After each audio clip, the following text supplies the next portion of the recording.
Well, Jesse, we also have some fans of yours from the HuffPost Live community who are with us. Hi, Cooper. How are you? I am great. How are y'all? Good. Go ahead. Ask your question.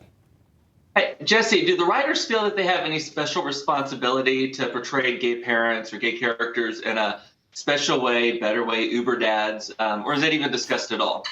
I'm not in the writers' room, so I don't hear those struggles. I know specifically with our wedding this year, that felt a lot of pressure. A lot of them came to my actual real wedding, and they're like, "Oh, we have a lot to live up to," because my wedding was amazing. Of course it was. But, Congratulations. Thank you. But I do think that none of us can get too bogged down with the pressure of like representing the gay community. Because we do have that pressure, but if we think about it for too long, you start to like lose a sense of like we're a comedy and we can't we can't get too political with anything. And we also, Eric and I have let ourselves off the hook. We can't represent the whole gay community. And sometimes people say like I don't know people, like they don't represent me, or that I'm not like that. And I was like, well then but I know people and who are we're like not Cam. homogenous. Yeah, and that's exactly. Okay. And that's and we shouldn't be trying to represent the whole gay community, because that's impossible.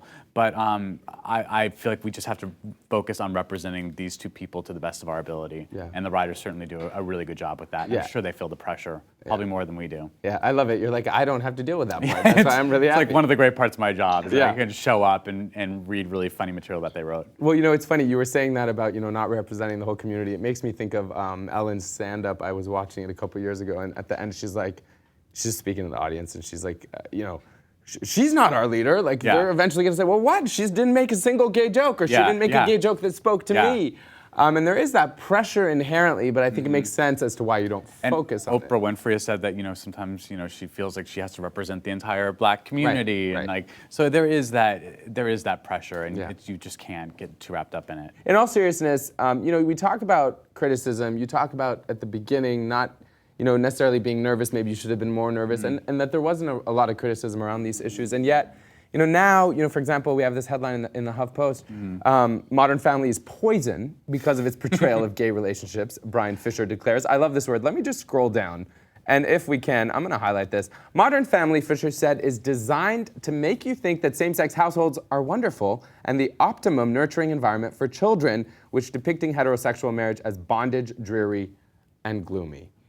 It kind of speaks for itself. I feel like that's something to comment on, because that's really hilariously ridiculous. I also love poison. It's such a strong word. I think we have different definitions of poison. Yeah. Toxic would have been. But it's hard for me to even comment on something like that, just because it's so.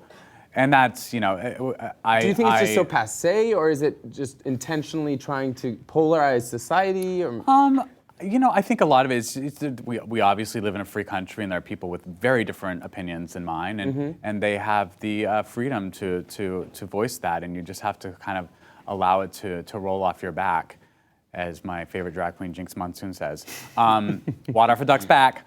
It's just I try not to get too worked up about those things. Obviously, I love the show, and I think it has a great message. So yeah, no, I totally agree, and especially the parts with Lily. The reason I bring up the Lily and the child angle is because just being a journalist and seeing how the evolution of gay issues or same-sex issues, not just in media, but also the way it's playing out on the political realm. If you look at Russia and Sochi and all the concern around protecting children and the law that was passed in Russia, it all being about protecting children in Uganda, anywhere in the world where there is kind of intolerance around homosexuality. You see that it's framed as children. Again, he says, if you care about children, this thing ought to appall you because gay marriage is bad for children. It's in fact a form of child abuse. This focusing on children, do you have thoughts about it? Well, I think children definitely benefit from parents who are married and together and who love one another, and whether that be opposite sex, traditional couples or same-sex couples, I think, coming from a stable household is what really affects children, and having a broken family is obviously bad for kids. And so I think, for people who are traditionalists, I think there's nothing more traditional than wanting to get married, and that I think should cross all boundaries and all sexes and